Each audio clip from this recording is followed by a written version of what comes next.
தினமும் முதலில் சீரியலை பார்க்க சேனலை சப்ஸ்கிரைப் செய்து வீடியோவை லைக் செய்யுங்கள். பேர் வாழ்க்கையில நல்லது செய்யணும்னு நினைக்கிறமா, எல்லாரையும் நான் தேடி போக முடியாதுல. இந்த மாதிரி ஆளுங்க சொன்னாதான் அதை நம்பி நிறைய பேர் வருவாங்க. நான் போஸ்ட் போடுறேன் சார், ஆனா மனசுக்கு தான் கொஞ்சம் கஷ்டமா இருக்கு. எதுக்கு? என்ன பத்தி பேசுறதுக்கா? இல்ல சார், ரோகிணியே வந்து என்ன பிரியறன்னு சொல்றப்ப அது ஒரு மாதிரி என்ன அஃபெக்ட் பண்ணுது சார். பப்பரப்பா மனோஜ், இப்ப வரைக்கும் நீங்க குண்டுச்சட்டில குதிரை ஓட்டிக்கிட்டு இருக்கீங்களே, அதுக்கு காரணம் இதான். என்ன சார்? வாழ்க்கையில ஒரு முன்னேற்றம் வரும்போது அதை நோக்கி ஓடணும். இப்ப டைவர்ஸ் கொடுக்காம அந்த பொண்ணு கூடயே இருந்தா நீங்க பெரிய பிசினஸ் மேக்னெட் ஆக முடியுமா? அதுவும் சரிதான். அப்புறம் என்ன, முன்னாடி போகிறதுல மட்டும்தான் உங்க போக்கஸ் ஸ்டெடியா இருக்கணும். பழைய விஷயங்கள் எல்லாம் விட்டு போனாதான் புது விஷயங்கள் எல்லாம் வரும். இப்போ உங்க நேரம் நல்லா இருக்கு. ஒரு பணக்கார குடும்பத்துல இருந்து கோடி கோடியா உங்க கால்ல கொட்ட போறாங்க. அது ஓகே தான், ஆனா ரோகிணி கேக்குற அந்த 5 லட்சத்தை எப்படி கொடுக்க போறதுன்னு தெரியல. அதான் கோடி கோடியா கொடுக்க ஒரு குடும்பம் ரெடியா இருக்குல்ல. அந்த அம்மா கிட்ட இருந்து அட்வான்ஸா ஒரு 10 லட்சம் வாங்குங்க. அட்வான்ஸா? எதுக்கு?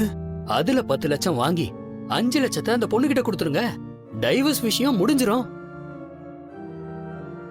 கொடுப்பாங்களா? அவங்க பொண்ண கல்யாணம் பண்ண நீங்க ஒத்துக்கிட்டா 10 லட்சம் மட்டும் இல்ல, 10 கோடி கூட கொடுப்பாங்க. என்ன சார் இது பிசினஸ் டீல் மாதிரி சொல்றீங்க? வாழ்க்கையே ஒரு பிசினஸ் டீல் தாமா. ஒண்ணு கொடுத்தா ஒண்ணு கிடைக்கும். அந்த அம்மாவுக்கு அவங்க பொண்ண நீங்க கல்யாணம் பண்ணிக்கணும். உங்களுக்கு பணம் வேணும். இந்த டீலை பேசி பாருங்க. அப்போ நான் கல்யாணத்துக்கு ஓகே சொல்லிடவா? இந்த கல்யாணம் கண்டிப்பா நடக்கும். உங்க டைம்லைன்ல அது இருக்கு. அந்த குடும்பத்துக்கு 1000 மாப்பிள கிடைக்கலாம், ஆனா உங்களுக்கு ஒரு பணக்கார பொண்ணு கிடைக்கிறது கஷ்டம். இப்ப கிடைச்சிருக்கு, விட்டுறாதீங்க.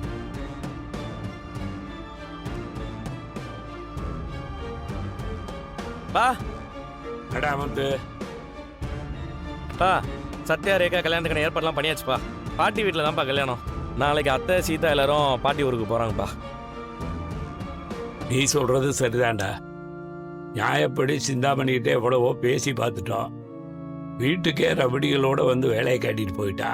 அதுக்கு இப்படி செய்யறதா நல்லது. செஞ்சிரு. பா, சத்யாவுக்கு நம்ம தான் இருக்கிறோம். நம்ம எல்லாருமே கல்யாணத்துக்கு போகணும்ப்பா. இதெல்லாம் நீ சொல்லணுமா? இது இல்லைப்பா, அம்மாவுக்கு மீனா வீட்டு விசேஷத்துக்கு வர்றதுக்கு விருப்பம் இருக்காது. நான் ஏன்டா வரலன்னு சொல்ல போறேன்? மீனா குடும்பமும் நம்ம குடும்பம் தானே.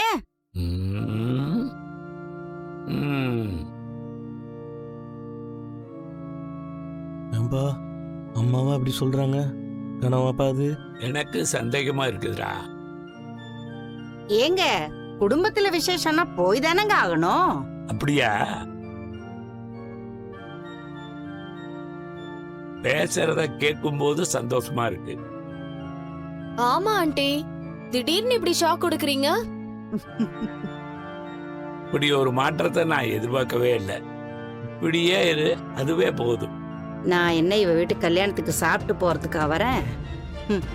அந்த பிச்சைக்கார பையன் அந்த சிந்தாமணி பொண்ணு கழுத்துல தாலி கட்டுறத பார்த்து சிந்தாமணி கண்ணீர் வடிக்கிறத நான் பார்க்கணும்.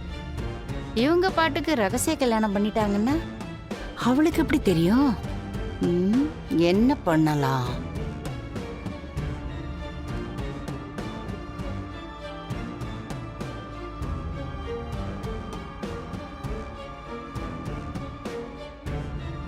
எப்படியோ அம்மாவே வரேன்னு சொல்லிட்டாங்கப்பா. இதுக்கு மேல கல்யாணத்தை சிறப்பா நடத்திடலான்னு எனக்கு நம்பிக்கை வந்துருச்சுப்பா. ரொம்ப நன்றி அத்தை. எனக்கு எதுக்கு நன்றி எல்லாம் சொல்ற? அத்தை, என் தம்பி கல்யாணத்துக்கு வரேன்னு சொன்னீங்கல்ல, எனக்கு ரொம்ப சந்தோஷமா இருக்கு. வாடா மனோஜ், நாளைக்கு மீனாவோட தம்பிக்கும் சிந்தாமணி பொண்ணுக்கும் கல்யாணம். நாம எல்லாம் போறோம். அம்மா, எனக்கு வேலை இருக்குமா. பிசினஸ் வீட்ல என்னால வர முடியாதுமா. டேய், நம்ம வீட்டு கல்யாணம்டா, போயிட்டு வந்துடலாம். நான் தான் பிஸின்னு சொல்றேன்ல. அதை விட ஒரு முக்கியமான விஷயத்தை நான் உங்ககிட்ட சொல்லணும். என்னடா விஷயம்? இல்லம்மா, என் ஃப்ரெண்டு சந்தோஷ் இருக்கார்ல, ஆமா. அவருக்கு தெரிஞ்ச ஒரு பெரிய பணக்கார ஃபேமிலி இருக்காங்க. சரி. அந்த வீட்ல இந்த சினிமாக்கள்ல வர மாதிரி ஒரு பொண்ணு இருக்கான்.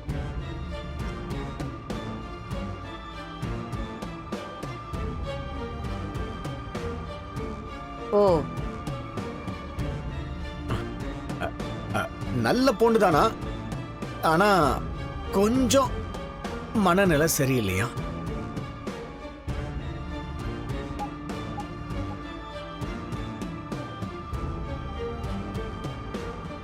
சரிடா. இதெல்லாம் ஏன் என்கிட்ட சொல்ற? இல்லம்மா, அந்த பொண்ணுக்கு இந்த ப்ராப்ளம் சரியாகணும்னா அவளுக்கு ஒரு மேரேஜ் பண்ணி வச்சா சரியாயிடும்னு சைக்காலஜிஸ்ட் எல்லாருமே சொன்னாங்களாம்.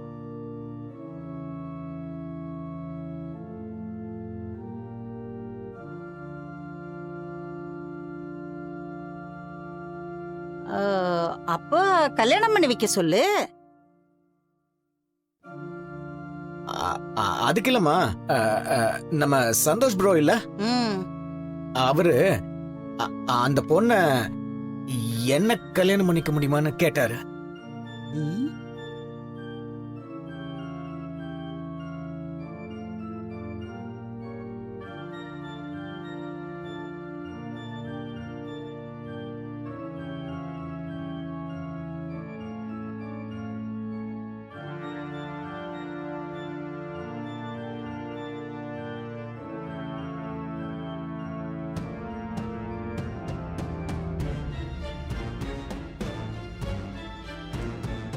உன்னையா? ம். என்னடா சொல்ற? ஏய், நல்ல கதை விடுறியடா. நீ எங்கேயோ ஒரு பொண்ணை அப்படி பார்த்துருக்கிற, இப்போ வந்து உன் ஃப்ரெண்டு சொன்னா நீங்க கதை விட்டுட்டு இருக்கிற. டேய், எனக்கும் அதான்டா தோணுது. இவனா சொன்னா அம்மா திட்டுவாங்கன்னு இப்படி ஒரு கதையை சொல்றான். கரெக்ட், அதேதான். டேய் மனோஜ், உண்மையை சொல்லு. யார் அந்த பொண்ணு? அம்மா, என் ஃப்ரெண்டு சந்தோஷ் தாம்மா சொன்னாரு. அந்த பொண்ணு பெரிய பணக்கார விட்டு பொண்ணா, அவளை கல்யாணம் பண்ணா. புரியுதுடா மீனா, இவன் என்ன சொல்ல வரான்னு உனக்கு புரியுதா? புரியுதுங்க. அந்த பொண்ணை கல்யாணம் பண்ணிக்கிட்டா நிறைய சொத்து வரும், அதானே?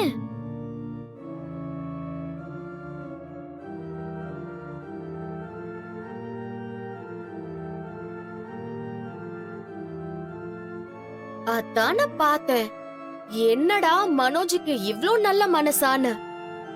அப்போ பணத்துக்காக அந்த பொண்ணை கல்யாணம் பண்ணலான்னு பிளான் பண்ற?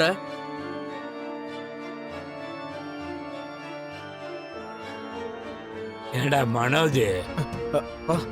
நிஜமாவே அப்படி ஒரு பொண்ணு இருக்கா? ஆமாப்பா, ஆனா கல்யாணம் ஆனா அந்த பொண்ணுக்கு ப்ராப்ளம் எல்லாமே சரியாயிடுமா?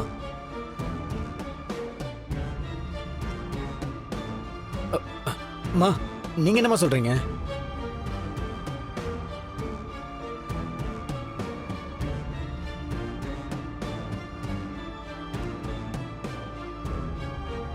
கடைக்கு போய் 108 தேங்காய் வாங்கிட்டு வா.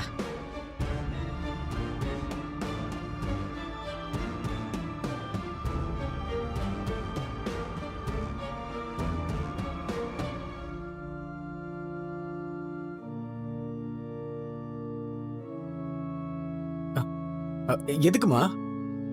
ஓ, நல்ல இடம் அமைஞ்சா பிள்ளையாருக்கு தேங்காய் உடைக்கிறதா வேண்டிக்கிட்டியாம்மா? சரி. பிள்ளையாருக்கு உடைக்கிறதுக்கு இல்ல,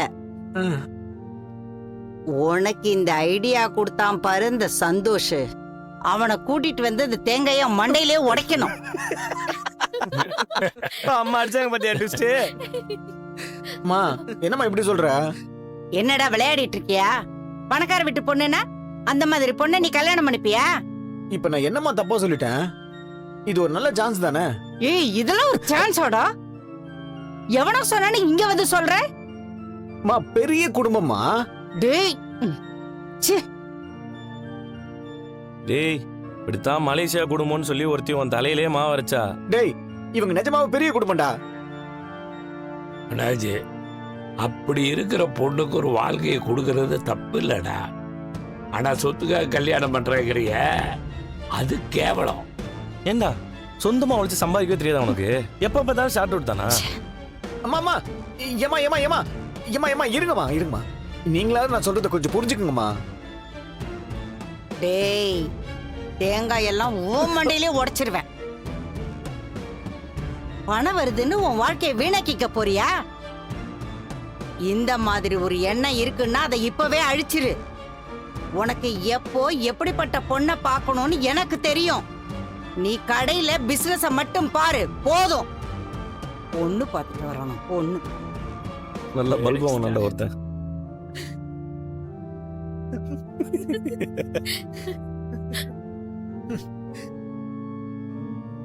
எங்களை ஆசீர்வாதம் பண்ணுங்க. நல்லா இருங்க, நல்லா இருங்க. ரேகா, நீ பெரிய இடத்து பொண்ணு. உன் கல்யாணத்தை இங்க வந்து சாதாரணமா பண்ற மாதிரி ஆயிடுச்சு. ஆண்டி, எனக்கு அதுலலாம் எந்த பிரச்சனையும் இல்ல.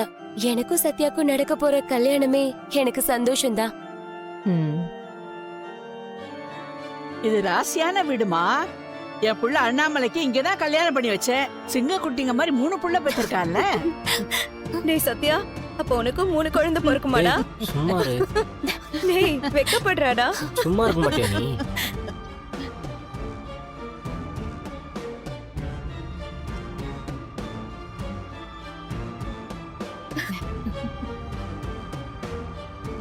அம்மா, என் ஹஸ்பண்ட் பைக் சவுண்ட் மாதிரி கேக்குது. அவர் எப்படி இங்க வருவாரு? நீங்க 2 பேரும் உள்ள போங்க. போங்க போங்க. பாட்டி, அவங்க 2 பேரும் இங்க இருக்கிறது அவருக்கு தெரியாது பாட்டி. ஏய், குலதெய்வ கோயிலுக்கு போயிட்டு வரேன்னு சொல்லிட்டு தானே வந்த? ஆமாமா.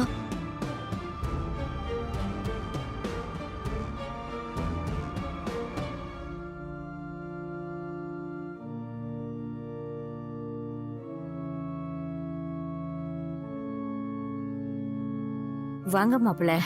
பாப்பா தம்பி. என்ன திடீர்னு வந்திருக்கீங்க? குலதெய்வம் கோயிலுக்கு போறேன்னு சொன்ன கோயில் எந்த ஊருக்கு மாத்திட்டாங்களா?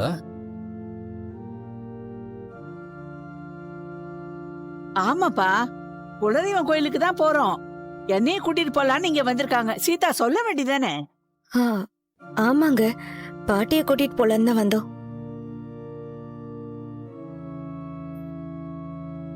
உட்காருங்க மாப்பிள்ள, காஃபி எடுத்துட்டு வரேன். இல்ல வேணாம் அத்தை. முதல் தடவை வீட்டுக்கு வந்திருக்கீங்க. சந்திரா, நீ போய் காஃபி போட்டு எடுத்துட்டு வா. உட்காருப்பா. அம்மா, காயெல்லாம் வாங்கிட்டு வந்துட்டு எங்க வைக்கணும்? எல்லாம் உள்ள வைக்கலாம். அவரை உட்கார வைமா.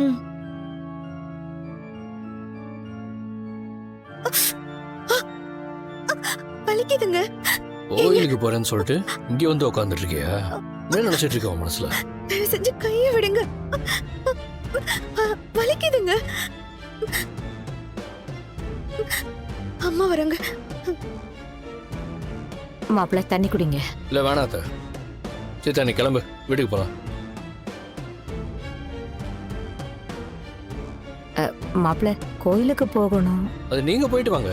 அவளுக்கு தான் கல்யாணம் ஆயிடுச்சுல்ல. எங்க குலதெய்வம் கோயிலுக்கு போகும்போது அவ வந்தா போதும். தம்பி, கல்யாணம் ஆனா இப்ப என்ன? எல்லா சாமியும் ஒண்ணுதான். கோயிலுக்கு போயிட்டு அவ வருவா. அவ உனக்காக தான்ப்பா வேண்டிக்கிட்டு இருக்கா. நான் தான் கோயிலுக்கு போகணும்னு சொல்லி அவளை கூப்பிட்டேன். கோயிலுக்கு போயிட்டு வருவா, நீ போ. என் போன் சார்ஜர் நீ வீட்ல இருந்து எடுத்துட்டு வந்தியா? இல்லங்க, நீ மாத்தி எடுத்துட்டு வந்திருப்ப. உன் பேக் எங்க? உள்ள இருக்கு. சரி, நான் போய் எடுக்க. மாப்பிள்ள, தம்பி, அவ பேக் அந்த ரூம்ல இல்லப்பா. மாப்பிள்ள இங்க இருக்கு, நான் எடுத்துட்டு வரேன்.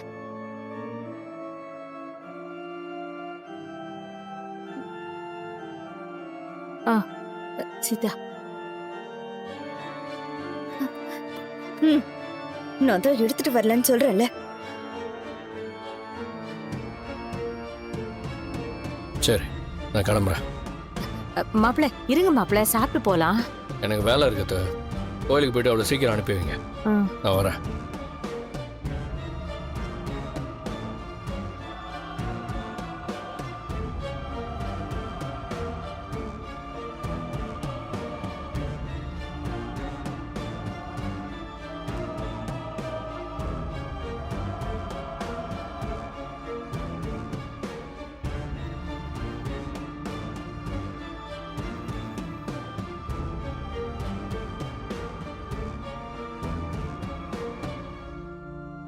கொஞ்ச நேரத்துல நான் பயந்தே போயிட்டேன். ஏன் திடீர்னு வந்தாரு?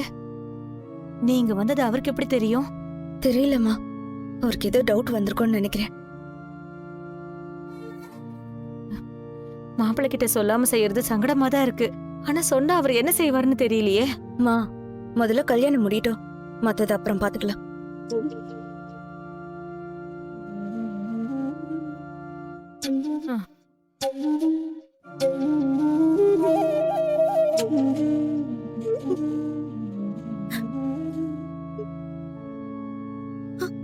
பாட்டி, என்னடி இது? ஏன் இப்படி முரட்டுத்தனமா நடந்துக்கிறான்? அதெல்லாம் ஒண்ணும் இல்ல பாட்டி. எல்லாம் நான் பாத்துக்கிட்டு தான் இருந்தேன். உண்மையை சொல்லு, அவன் இப்படிதான் உன்னை நடத்துறானா? நல்லா பாத்துக்கிறது இல்லையா? அதெல்லாம் ஒண்ணும் இல்ல பாட்டி, நல்லாதான் பாத்துக்கிறேன். பொய் சொல்லாத. இன்னொரு வீட்டுல வந்து ஏதோ ரவுடி கைய பிடிக்கிற மாதிரி உன் கைய பிடிக்கிறான். அப்போ உங்க வீட்டுக்குள்ள என்னெல்லாம் பண்ணுமா? அவன் அடிப்பானா? சீதா, அந்த காலத்துல தான் புகுந்த வீட்டுக்கு போனா புருஷன் மாமியார்னு எல்லாருக்கும் பயந்துகிட்டு இருக்கணும். உங்க காலத்துலயுமா அப்படி இருக்கீங்க? பொண்டாட்டினா எல்லாத்துக்கும் இறங்கி போகணும்னு அவசியம் ஒண்ணும் இல்ல. ஆம்பளை பொம்பளை எல்லாம் ஒண்ணுதான். உனக்கான மரியாதையை நீ விட்டு கொடுக்க கூடாது. நீ பயந்துகிட்டே இருந்தா அவங்களும் மிரட்டிக்கிட்டே இருப்பாங்க. இப்படி அவன் உன்னை மிரட்டுறதுக்கும் அடிக்கிறதுக்கும் நீ இடம் கொடுக்காத. அப்புறம் அதுவே பழகிடும். உனக்கு பிடிக்காத விஷயத்த நீ ஏத்துக்கணும்னு அவசியம் இல்ல. எதிர்த்து நிக்கணும். எல்லாத்துக்கும் பயந்துகிட்டே இருக்க கூடாது. அவங்கிட்ட நான் வேணா போய் பேசட்டுமா? ஐயோ, அதெல்லாம் வேணாம் பாட்டி. இப்போ ஒன்றும் பிரச்சனை இல்ல. இப்ப சத்யா கல்யாணம் தான் முக்கியம். அது நல்லபடியா நடந்த போதும் பாட்டி.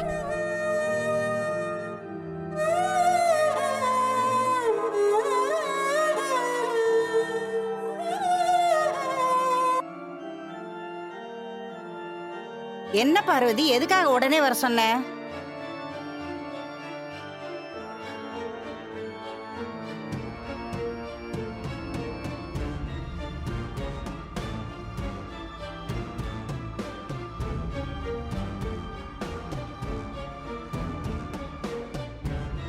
இந்த பித்தலாட்டக்காரி எதுக்கு இங்க வந்தா? இரு விஜயா, முதல்ல நான் சொல்றத கேளு. வா, வந்து உட்காரு. என்ன விளையாடுறியா நீ? என்ன போன் பண்ணி வான்னு சொல்லிட்டு இவளையும் கூப்பிட்டு உட்கார வச்சிருக்க? இவ முகத்திலே முழிக்க கூடாதுன்னு நினைச்சிட்டு இருந்தேன். இவளை பார்த்தாலே எனக்கு பத்திக்கிட்டு வருது.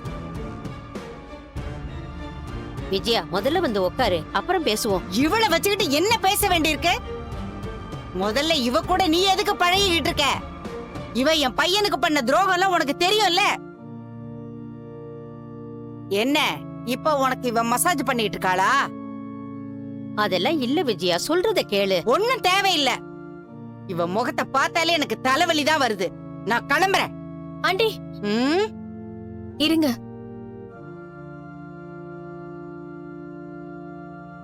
நான் தான் ஃபோன் பண்ணி பார்வதி ஆண்டி கிட்ட சொல்லி உங்களை இங்க வர சொன்னேன். ஏய், ஆண்டி கிண்டின்னு ஏதாவது சொன்னா உன் வாயில பல்லு இருக்காது. என்ன அப்படி கூப்பிடுறதுக்கு உனக்கு எந்த தகுதி இல்லடி. நீ எப்படிப்பட்டவன்னு எனக்கு நல்லா தெரியும். என் புள்ளைய வேணா ஏதாவது சொல்லி அவனை ஏமாத்தலாம். என்கிட்ட உன் வேலையெல்லாம் பலிக்காது. இன்னும் கொஞ்ச நேரம் நான் இங்க இருந்தேன்னா என்ன செய்வேன்னு எனக்கே தெரியாது.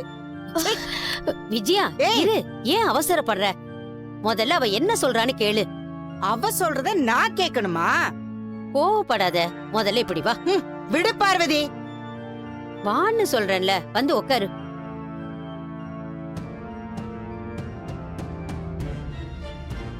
ரோகிணி, நீயாவது உட்காருமா.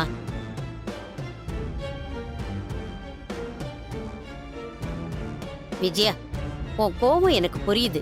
ஆனா ஒரு நல்ல விஷயத்துக்காக தான் உன்னை வர சொன்னேன். ரோகிணி என்ன சொல்றான்னு கொஞ்சம் கேளு. அந்த கேடு கட்டவ சொல்றதெல்லாம் இரு. எல்லாத்துலயும் அவசர புத்தி தான் உனக்கு. இப்ப நீ கோர்ட்டு கேஸ்ன்னு அலைஞ்சுகிட்டு இருக்க. அதுக்கெல்லாம் ஒரு முடிவு கட்டணும்னு தான் நான் உன்னை இங்க வர சொன்னேன். அவ சொல்றத முழுசா கேளு.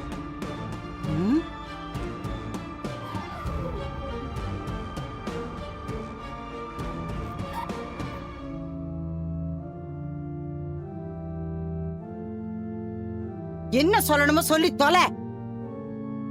ஆண்டி நானும் மனோஜ் கூட சேர்ந்து வாழணும்னு எவ்வளவோ ட்ரை பண்ணேன். நான் உயிரோட இருக்கிற வரைக்கும் அது நடக்காது. அது எனக்கும் நல்லா தெரியும் ஆண்டி. என்னால இப்படி போராடிக்கிட்டே இருக்க முடியாது. நீங்க என்ன மன்னிக்க போறதும் இல்ல. அதான் நான் மனோஜ்க்கு டைவர்ஸ் கொடுக்கலான்னு முடிவு பண்ணிட்டேன்.